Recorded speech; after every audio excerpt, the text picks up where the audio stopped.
It is the Vegas Take, Sharp and Shapiro. Our thanks to John DiDomenico, world's best Donald Trump impersonator. I'm going to tell you right now. Let me tell you something. See, I can't do a Donald Trump. Don't even try. No, I'm not even going to try. But if he did a serious interview with somebody, he could dupe anybody. You know, he says over-the-top things because he's making people laugh. But if he did a phone interview, literally with Sean Hannity or anybody, they could be duped. That's how good this guy is. You couldn't tell, right, guys? I mean, you agree with me, right? That's how good he was. I think a lot of the audience would definitely be duped under this. But the thing about him, what that was most impressive to me, outside of the fact that obviously his amazing ability, he knows the news. He knows politics. He knows what's going on, and he can respond intelligently. I thought that was very impressive. Our board operator, Sean, is telling us that people were calling in because they wanted to ask the president a question. Excuse me, Mr. President, what do you think about the Vegas Take? Well, it sounds like a Jewish law firm. just that part. Sounded like Mark Levin. Oh, did it? Are you a liberal? I can do Mark Levin because I'm also a Jew. That's why it's easier for me to. It's easier for me to do Mark Levin. That makes sense. Are you a liberal? Anyway, it's got to be hard. You know, any impersonator, him or Frank Caliendo or anybody, to be constantly put on the spot. Do this one, do this one, do this one. And he did it. But he does it, and you did it with grace. Seamlessly. Trump was the best I've ever heard. Chris Wynn, our friend Chris Wynn, says it was just okay. Yeah, well, I disagree with Chris Wynn. Completely. How could you not disagree with Chris Wynn? I completely Chris disagree. Wynn went 1-7 in table. Well, anything that Chris Wynn says is not. He says he's always 99% right. I'm beginning to learn he's 99% wrong when it comes to everything. Yeah. So got a problem with his hearing. He keeps his TV on about volume number 55. Yeah, does he really? Yeah, that's it's I can't go over. So anyway, enough about Chris Wynn. We've taken way too much time. We've taken no, 8 Brian. seconds. Let's discuss Chris Wynn. Let's please not. Let's talk about Chris Wynn. We don't have to do an impersonation of O.J. Simpson because he's the gift that keeps on giving himself. O.J. lives about a couple blocks down the road from me. And he plays golf every day. I forgot the name of the golf course he plays at, but it's right. Is it Canyon? He plays Canyon Gate, yeah. Yeah, Canyon Gate. I believe, and I don't want to get in trouble for this, but well, I believe that he is a resident. Yeah. What, you afraid OJ's going to sue you? I don't want to dox the guy. Yeah. But I believe that he's a resident. What's he going to do? Sue you to pay back the Goldmans? I think he owes $80 million to them. But anyway, OJ plays golf every day. He lives on a golf course. He plays golf every day, and that's his life. That's all he does. And then he makes Twitter comments. So as you know, Governor Sisolak is the one that had this new order put in place. All golf courses are now closed. It affects me. I wanted to play golf tomorrow. I haven't played in months. So OJ, not too happy about that. So he put out a Twitter video talking about the sorrow that he is feeling and the pain he is feeling, not because he decapitated his wife and Ronald Goldman, but because he can't play golf. Have a listen to this. Hello, Twitter world. Is yours truly. Well, it's got a bit of, unfortunate news for us golfers. The Governor Sisolak has just closed all the golf courses here in Nevada, along with some other measures. And, I thought the golfers were doing a pretty good job on the social distancing, with the one cart and all of that. But, this is a serious situation, and he's our elected official, and I think that's why we elected him, to make these difficult decisions. So as unfortunate as this is for some of us golfers, I play with a lot of different guys. One of the groups is an older group where 3 of the guys are over 80 and 2 of them had strokes. And, they don't have dogs to walk, and they couldn't if they wanted to. Their only exercise is golf, so unfortunately they won't be able to play golf. So I just hope they find other ways to get outdoors and get some exercise. But this is serious. People are losing their lives. We elected these officials to make these tough decisions, and I'm sure this was a tough decision. This, along with the other measures that he's brought into play today, to help with this social distancing.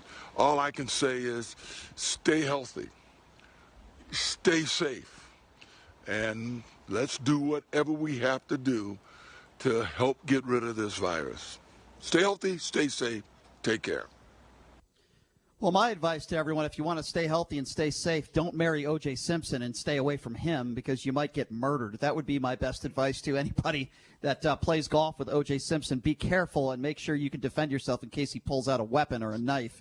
But, O.J.'s actually agreeing with Steve Sisolak. Yeah, I expected a pretty serious overreaction there, and he's really tame. It was a very tame, reasonable reaction. That has O.J. Simpson turned a new leaf, and But I think this actually leads more to the fact that O.J. Simpson is a really, really high level sociopath. Because keep in mind, you think you just learned that? I mean, last week this is the same guy that said, "Oh, I did it, April Fools," and the day before he calls out Carol Baskin for feeding her husband to the tigers. And he basically does it, implying that he knew she did it because he has experience doing it. And the same guy, less than a week later, is now doing this kind of laid back approach to this to what is basically his life, which is playing golf. Well, you know what? When I listen to O.J. Simpson, we play his Twitter all the time because it's, at least in my opinion, it's highly entertaining. I'm a huge fan of it, actually. But when you listen to him, when you see him, and even probably if you converse with him in person, he's a very charming guy. And now that he's in his 70s, he's kind of this older guy, and you kind of almost feel, for a second, you kind of feel sorry for him and want to be drawn in and kind of be his buddy. But then you realize he's a maniac. Well, wait, guys, correct me if I'm wrong. Stein, correct me if I'm wrong, but the last video we played of OJ, wasn't it a few weeks ago where he said that if he can't play golf, he said he was going to go crazy? Didn't he say that? He did say that. I believe he did make that statement, yeah. So he said he said something along the lines of, if we close the golf courses, you're going to have to put me in a padded room because I'm going to go crazy. So Good. Put him in a padded room for the rest of his life. Based on his history, I predict that in the next 4 to 5 days, he will have a total 180, and he'll have a tweet out about how not being able to play golf is adversely affecting his life. That's my prediction. Give him a couple days without golf. I think so. It hasn't sunk in yet. Right. Hello, Twitter world. Here's how you decapitate 2 people. Hello. Hello, Twitter world. Here's how you murder 2 people and get away with it, Twitter world. Hello. I'm waiting for that video to come out, by the way. Who do you think? Like, okay, so we play the OJ videos and we kind of laugh. That was really bad, Brian. We chuckle about true. it. But, the guy's actually got, I mean, what kind of person follows him, loves him, believes he's innocent? I mean, he still has those people out there. You know what? There are women out there that send love letters to Scott Peterson, the guy who murdered his wife. Well, so, we did have that video. I think TMZ posted we know it. about Ted Bundy. Yeah, sure. And they're always out there. We had that video just a few months ago. TMZ, I think, posted it, where OJ was out at some nightclub here in Vegas, and he had beautiful women all around, young, beautiful women dancing with him. Yeah. So, I mean. Listen, women send love letters to serial killers behind bars. It happens all the time because people are nuts. Obviously, if you're a woman, in my personal opinion, this is just my personal opinion, woman or man, and you were obsessed with OJ and you'd go on a date with him or whatever, there's something seriously wrong with you. That's just my opinion. I mean, He's still got some money, right? OJ? Yeah. Well, money that he hides from the Goldmans? No.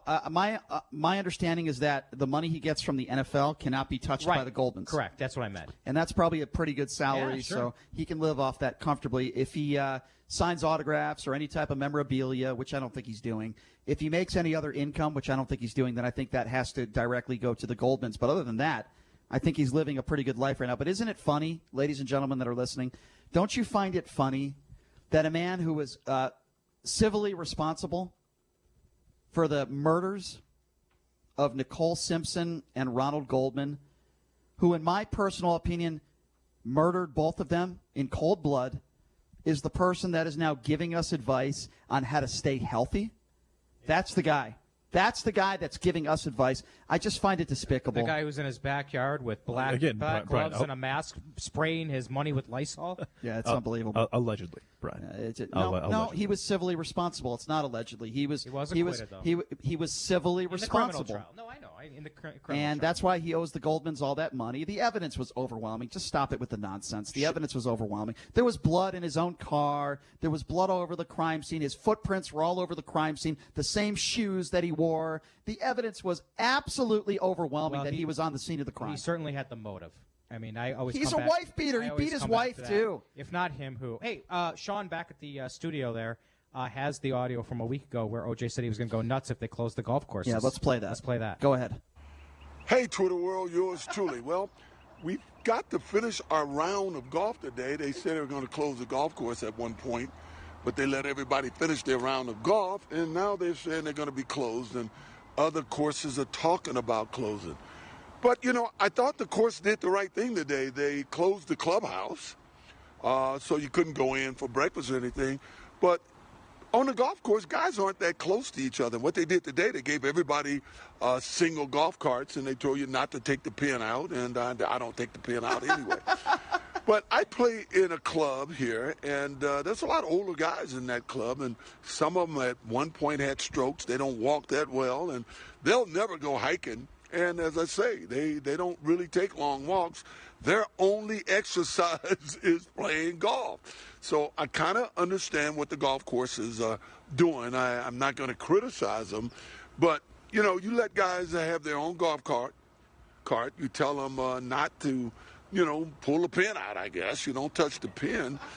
You don't really get that close to one another on a golf course. And I think for some of the older guys that golf is their only exercise, I think it's going to hurt them if you start closing all the golf courses.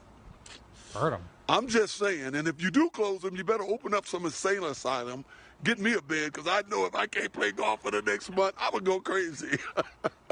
I'm just saying, take care. Yeah, I would have said get him into an insane asylum 30 years ago. So, I mean, you know. So that was March 18th. Don't take the pin out. Don't take the pin out because OJ might stab you with it. Don't take the pin out. What a joke. Well, it's March 18th. Good. I hope he goes to an asylum. So we'll see now that the order's been extended. We'll see, like I said, a few days without golf. We'll see if he does need that room in the As far as I'm concerned, put him in a 4x4 padded room for the rest of his life with one meal a day. I think it's a good thing that people in Las Vegas are trapped in their homes and they can't go out. That's what I think. Put him in a room where he watches golf 24/7 for the rest of his life, or watches the OJ trial on a rerun over and over and over again for the rest of his life. One TV in his padded room for the rest of his life, and he gets to look at Marcia Clark and Darden, and gets to watch the verdict over and over and over again. That's what I say. Oh, let him watch the police chase, too, in the Ford Bronco. All right, we're going to take a quick break, and when we come back, so I got this weird voicemail yesterday because, as you know, I took a coronavirus test several days ago, and luckily I tested negative. To some of you might be disappointed by that, but I was happy that I tested negative for that. So I received this weird voicemail yesterday. I don't know if it's from the hospital, from the people who tested me, but we're going to play it for you live on the show coming up next. The actual voicemail that I got, and maybe you guys can tell me where you think I got it from. We'll play it for you next, right here on the Vegas Take, 101.5 FM, 720 AM, K-Dawn.